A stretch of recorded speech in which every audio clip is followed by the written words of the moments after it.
Best health packages up to 80% discount. Tirumala Diagnostics.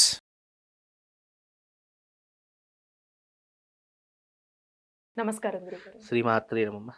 గురుగారు, మనకి ఈ నెలలో అమావాస్య ఉంది గదండీ! అవును. అలానే కొంతమంది గ్రహణం గూడా ఉందని అంటున్నారు. హ్మ్. సో, అసలు ఈ అమావాస్య రోజు ఎలాంటి పరిహారాలు చేస్తే మంచిది? అసలు ఏ విధంగా చేస్తే మంచిదండి?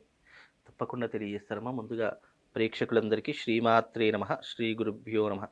నమో దేవ్యై మహాదేవ్యై శివాయై సతతం నమః. నమ ప్రకృత్యై భద్రాయై నిహతాం ప్రణతాస్మిత. ముందుగా అమావాస్యకు మన భారతదేశానికైతే ఎలాంటి గ్రహణము లేవు. ఎక్కడా కూడా గ్రహణము చెప్పలేదు. ఈ చెప్పనటువంటి విషయాన్ని అనవసరంగా ఈ మీడియా ద్వారా గానీ, లేదా ఒకరి ద్వారా ఇంకొకరికి గానీ సంక్రమిస్తుంది అంటే గనక ఎవరు నమ్మకండి. మనకి ప్రస్తుతానికి ఈ సంవత్సరంలో ఎలాంటి అంటే ఈ 2024లో ఉగాది వరకు మనకు కొత్త పంచాంగం రాలేదు. కనుక అంటే ఇప్పటి వరకైతే మనకు ఎలాంటి గ్రహణాలు లేవు. రాబోయే 3 నెలలలో కూడా 3 అమావాస్యలకు కూడా గ్రహణాలు ఎక్కడా కూడా చెప్పలేదు. కనుక మనకు ఎలాంటి గ్రహణాలు లేవు. రెండవ విషయం ఏమిటి అంటే అమావాస్య రోజు పాటించవలసినటువంటి నియమాలు. అయితే ఈ అమావాస్య రోజున పాటించవలసినటువంటి నియమాలు ఏమిటి అంటే ఉపవాసము, దానము, ధర్మము, గంగా స్నానము, పితృతర్పణము ఇవి ఆచరణ తీసుకోవాలి. దీనికి ఏం చెప్తాను అంటే ప్రతి ఒక్క భగవంతుడికి దేవుడికి ఒక్కొక్క రోజు కేటాయించారు. ఇప్పుడు సోమవారం వస్తే శివుడని, మంగళవారం వస్తే ఆంజనేయ స్వామిని, బుధవారం వస్తే అయ్యప్ప స్వామి అని, గురువారం వస్తే సాయిబాబా అని, దత్తాత్రేయుడని, గురుముఖత ఏదైతే అది. శుక్రవారం వచ్చిందంటే అమ్మవారిని ఆరాధన చేస్తారు. శనివారం వచ్చిందంటే వెంకటేశ్వర స్వామిని ఆరాధిస్తారు. ఆదివారం వచ్చింది అంటే సూర్యుడిని ఆరాధన చేస్తారు. అంటే ఒక్కొక్క రోజు ఒక్కొక్క భగవంతుడికి నిర్ణయం చేసేసాం మనము. కానీ పెద్దలు కూడా దేవుళ్ళతో సమానమే కదా. అంటే గతించినటువంటి వాళ్ళు, మరణించినటువంటి వాళ్ళు అందరినీ కూడా దైవ స్వరూపంగా పూజ చేయాలి అని సనాతన ధర్మం చెప్పింది. మరి అలాంటి వారికి ఏ రోజు కేటాయించాలి, అలాంటి వారికి ఏ రోజున పూజ చేయాలి, అలాంటి వారిని ఎప్పుడు మనం స్మరణ చేసుకోవాలి అనే ఆలోచన వస్తే గనక దానికి ఈ అమావాస్య అనేటటువంటిది చాలా ప్రధానమైనటువంటిది.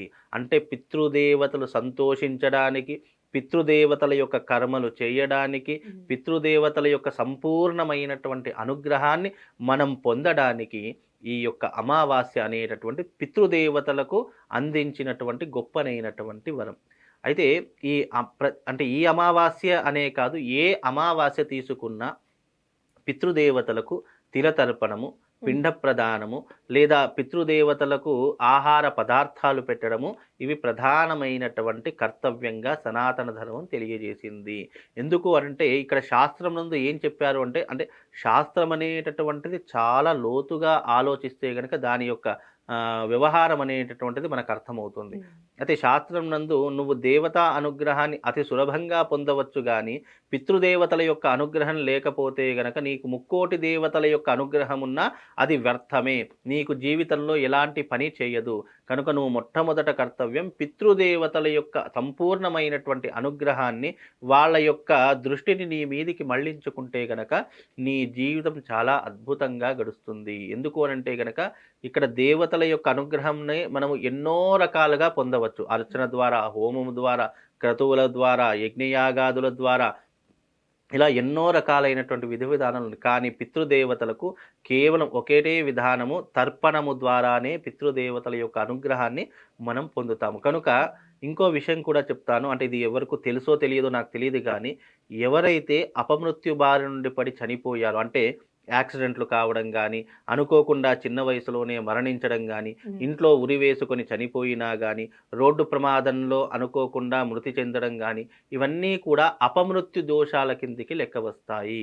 ఎవరైతే ఇలాంటి అపమృత్యు దోషణ బారిన పడ్డారో వాళ్ళు ప్రేత రూపకంగా భూమి మీద సంచరిస్తూ ఉంటారు. అంటే ఇటు భూమి మీద కాకుండా అటు స్వర్గానికి కాకుండా మధ్యలోనే వాళ్ళు ఎప్పుడు కూడా ప్రేత రూపముగా, అంటే గాలి రూపంలో కానీ, ధూళి రూపంలో కానీ, దుమ్ము రూపంలో కానీ, వాయు రూపంలో కానీ ఏదో ఒక రూపంలో ప్రేతం అనేటటువంటిది సంచరిస్తూ ఉంటుంది. అందుకే మనం కొన్ని సార్లు కొన్ని సందర్భాలలో చూస్తే గనక ఆకస్మికంగా భయం అనేటటువంటిది మన శరీరంలో ఏర్పడిపోతుంది. అంటే అది చీకటిలోనైనా సరే, లేదా ఎవరైనా వెనక వస్తున్నారనేటటువంటి ఒక భ్రమలోనైనా సరే, అంటే గాలి ద్వారా కూడా మనిషి అనేక రకములైనటువంటి భ్రమలో పడి అనేక రకములుగా ఆలోచించే విధానాన్ని కూడా ఈ యొక్క భూమండలంలో ఉంటుంది. అది చాలా మట్టుకు అందరూ తెలుసుకోవలసినటువంటి విషయం. ఎందుకు అనంటే గనక గాలి, భూమి, నీరు, నిప్పు, భూమి, ఆకాశం ఇవన్నీ కూడా పంచభూతాత్మకమైనటువంటివి.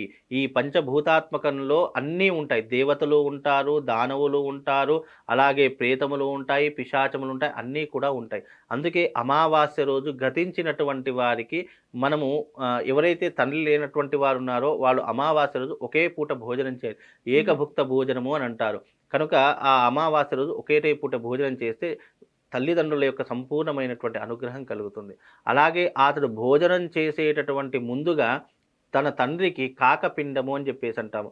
తొలి ముద్ద తన తండ్రికి అనుకొని మనసులో భావన చేసుకొని ఆ తొలి ముద్ద పక్కన పెట్టేసేసి మనం భోజనం అంతా అయిపోయిన తర్వాత ఏదైతే ముద్ద తీసి పెట్టామో అది కాకి పశుపక్షాదులకు పెట్టాలి, లేదా నీళ్ళల్లో వదిలివేయాలి. అది అమావాస్య రోజు చేస్తే పితృదేవతలు మనం ఎప్పుడైతే ఆహారం పెడతాము అనేటటువంటి విధానాన్ని పితృదేవత ఎప్పుడు కూడా గమనిస్తూ ఉంటారట.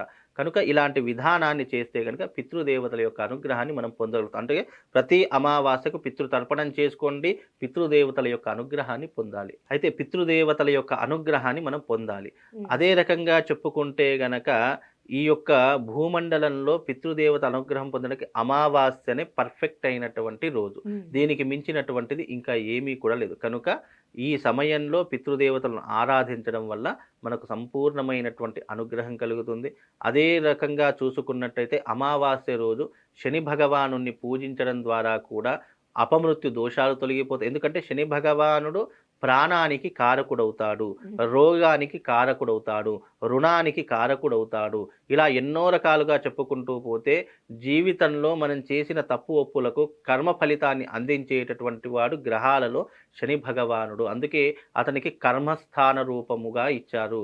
అంటే జాతకంలో కర్మని సంపూర్ణంగా ఆచరించేటటువంటి వాడు పుణ్యాన్ని చేస్తే రెట్టింపు ఫలితాన్ని ఇస్తాడు, పాపాన్ని చేస్తే అదే రకములైనటువంటి కష్టాన్ని కలిగించేటటువంటి వాడు శని భగవానుడు. కాబట్టి ఈ యొక్క అమావాస్య రోజున శనీశ్వరుని ఆరాధించిన విశేషమైనటువంటి పుణ్యములు కలుగుతాయి. ఆరాధించే సమయాలు కూడా మనకు శాస్త్రమునందు ఉదయం 6 నుండి 7 గంటల ప్రాంతంలో చెప్పడం జరిగింది. శని భగవానునికి ఆచరించే విషయాలు కూడా తైలాభిషేకము కానీ, తిలాభిషేకము కానీ, నల్లటి వస్త్రము కానీ ఇవి సమర్పించుకున్నట్టయితే శని భగవానుడి యొక్క సంపూర్ణమైనటువంటి అనుగ్రహం మనకు కలుగుతుంది. అదే రకంగా ఈ అమావాస్య ప్రతి ఒక్కరూ ఆచరించుకోవాలి. ఎందుకంటే గురువారం లక్ష్మీ యోగము నాడు అమావాస్య వచ్చింది కాబట్టి ఎవరికైనా ధనప్రాప్తి కలగాలి అన్నా, ఐశ్వర్యము రావాలన్నా ఆ రోజును తప్పకుండా పితృదేవతలకు తర్పణం చేసుకోండి. ఎందుకంటే పితృదేవులు అనేటటువంటి వారు ఐశ్వర్య కారకులవుతారు, ఐశ్వర్యాన్ని సూచించడానికి కూడా కారకులవుతారు. ఇలా ఎన్నో రకాలైనటువంటి విధానాలు ధర్మమునందు శాస్త్రము తెలుపబడినటువంటివే. కనుక ఈ అమావాస్య రోజు ఈ రకమైనటువంటి విధానాన్ని ఆచరించుకుంటే గనక అద్భుతమైనటువంటి ఫలితాలు కలుగుతాయి. అమావాస్య రోజు దేవతా అర్చన, దేవతా క్రతువులు, దేవతలకు అభిషేకాదులు నిర్వహించడం ద్వారా జీవితం నందు ఉన్నతమైనటువంటి వృద్ధి కలుగుతుంది. అందుకే ఈ అమావాస్య అందరూ వినియోగించుకోవాలి. అలాగే మీరు చెప్పినట్టుగా మనకు గ్రహణాలైతే ఇప్పుడు ప్రస్తుత కాలంలో ఏమీ కూడా లేవు. దీనిని పాటించవలసిన అవసరం కూడా లేదు. దేవతా కర్మలు చేసుకోండి, మీ అదృష్టాన్ని మీరు జీవితంలో పెంపొందించుకోండి. ఇది దీని వెనక ఉన్నటువంటి ఆంతర్యం. చాలా చక్కగా తెలియజేశారు గురుగారు. ధన్యవాదాలు. శ్రీమాత్.